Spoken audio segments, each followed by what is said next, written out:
بسم الله الرحمن الرحيم. الحمد لله رب العالمين حمدا يليق بجلاله وعظمته، وأشهد أن لا إله إلا الله وحده لا شريك له، وأشهد أن محمدا عبده ورسوله. أما بعد، السلام عليكم ورحمة الله وبركاته.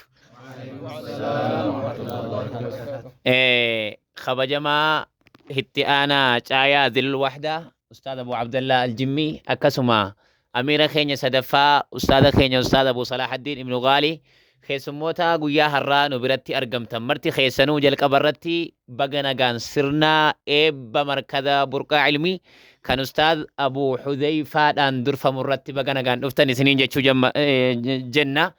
Egaa akkas jenne booda guyyaa har'aa akkuma beekamu akkuma qilleensa yookaan onlaayinii irratti sagantaa eebba bareedaa geggeessuudhaaf galgala kana qabannee jirru. Lafarrattis hawaasni ustaad Abu Hudhayfaa jabeessuudhaaf, ustaad Abu Hudhayfaa cinaa dhaabbachuudhaaf gammachuu miira gammachuu isaanitti dhaga'ame dhufanii isaan biratti ibsachuudhaaf guyyaa har'aa mana isaanii bootaa isaanii isaan biratti qaamaanis biratti argamna. Irra deebi'uudhaan baga nagaan dhuftan nooruu anaa dhufu isiniin jenna. Kanatti aansuudhaan sagantaa mi'aawaa fi bareedaa galgala kana onlaayinii irratti geggeeffamu ustaadni keenya Amiirri lammaffaan Caayaa Dhil Wahdaa ergaa gabaabaa sagantaan guyyaa har'aa lafarratti maal fakkaata, galgala immoo haala kamiin akka geggeeffamuu fi gammachuu akkamii akka isaanitti dhaga'ame ni ibsatu. Akkasuma Amiirri keenya sadaffaan Ustaaz Salaahaddin Ibn Gaalis gammachuu fi gammachuu isaanitti dhaga'ame akkasuma sagantaan har'aa lafarrattis ta'ee onlaayinii irrattis ta'ee akkam akka miidhaguu fi akkamitti immoo akka miidhagsinus hanga ta'e kan irraa isinii haasa'anu ta'a. Wassalaamu alaikum warahmatullahi wabarakatuh. Kallattumaan gara Ustaaz Abu Abdallah Aljimmi. وعليكم السلام ورحمة الله وبركاته. ما شاء الله بارك الله فيكم. الردي بيوني ورك اللي نسقبها في لفرة.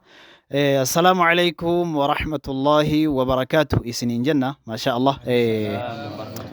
صدقني قالي في جاري جسات آية ظل الوحدة أبا عبيدة شكرا لكم نقولتهم إسنين جنة. إجا سجنتانو تيرر الرجل ركوني سجنتا إبا برتوتا مركز برقع علمي كان شيخ خينيا كبجما في جالتما من قدو آية ظل الوحدة أبا حذيفة رتي أرجمنا qilleensa gubbaarratti osoo qofan taane lafarratti illee gartee ammallee saayibbiin isaaniitii wajjin gammachuu isaanii waliin qoodachuuf guyyaa irraa akkasitti waliin turre. Egaa sagantaanii har'a galgala markaza burqaa ilmii toora aappii imoo irraatiin kan wal arginu ta'a jechuudha.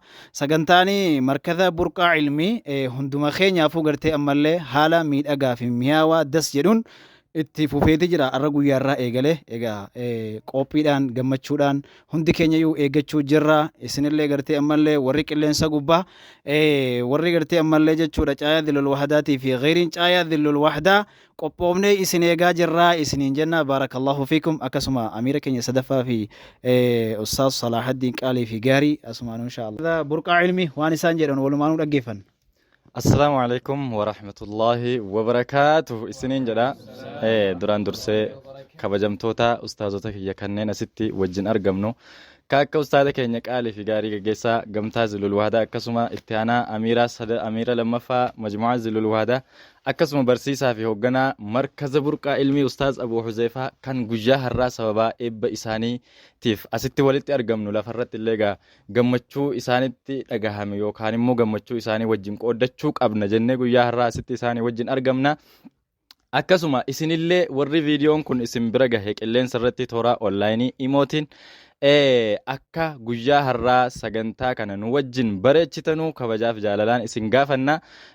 Sagantaan guyyaa har'aa akka ajaa'ibaatti bareedee shaashambaa jedhee toluu qaba. Innis maaliif yoo jettan Ustaaz Abu Hudhayfaan nama gamtaa Dhil Wahdaa keessatti manguddoo yookaan immoo itti gaafatamaa yookaan itti gaafatamaa manguddootaa fi akkasuma koree gorsaa jechuudha. Gartee koree majmu'aa Dhil Wahdaati waan ta'eef nama gahee guddaa qabu. Nu hundi keenyaayyuu tokko tahuudhaan sagantaa kana bareechuudhaan bira dhaabbachuu qabnaan dhaamsa kiyya taha. Wassalaamu alaikum wa rahmatullahi wa barakaatuh. وعليكم السلام ورحمة الله وبركاته.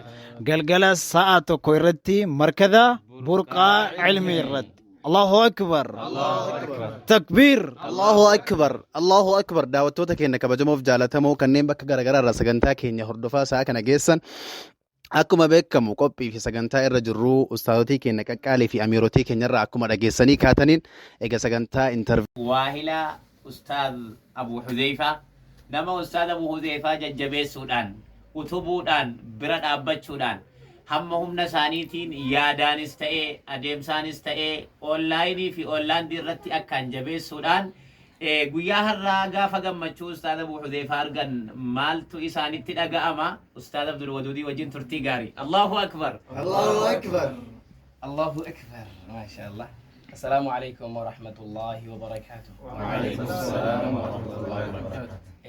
هنيئا لكم كلكم ويا جماعة الراح إبا مركز برقة علمي ده كان أستاذ كيني جالة ما في كبجماعة أستاذ أبو حذيفة كربين وهم دام فاي سني وجنتوني جاياتي في أكو مكانا جيسيتوني جايا الحمد لله نكيسة ترجمتني أكو مكانا أستاذوني جرا لأنه كيسة ترجمتني بغنو جمدن نص بغا جنبني إن شاء الله وري لا فرج الروس وري غبار الروس مركزوني غرا أكا جزيد أنو سنتني شاشمبا نبوتني سيني جنة صاحبك يا قالي في جاري أستاذ أبو حذيفة الله أكبر بغنا جمدني سيني جنة ما شاء الله إن شاء الله Allahu akbar Allahu akbar akkuma beekamu gaa sagantaan keenya shaashambaa jecha gama sagantaa keeka muraatti kaseenu taha asumaanu gaa insha Allah Allahu akbar taa keeka muraarra geennee jirra keekni saala isin arguu jirtan kanaan qophaa'eeti jira amma sagantaa keeka muraa keenyaatti seenuudhaaf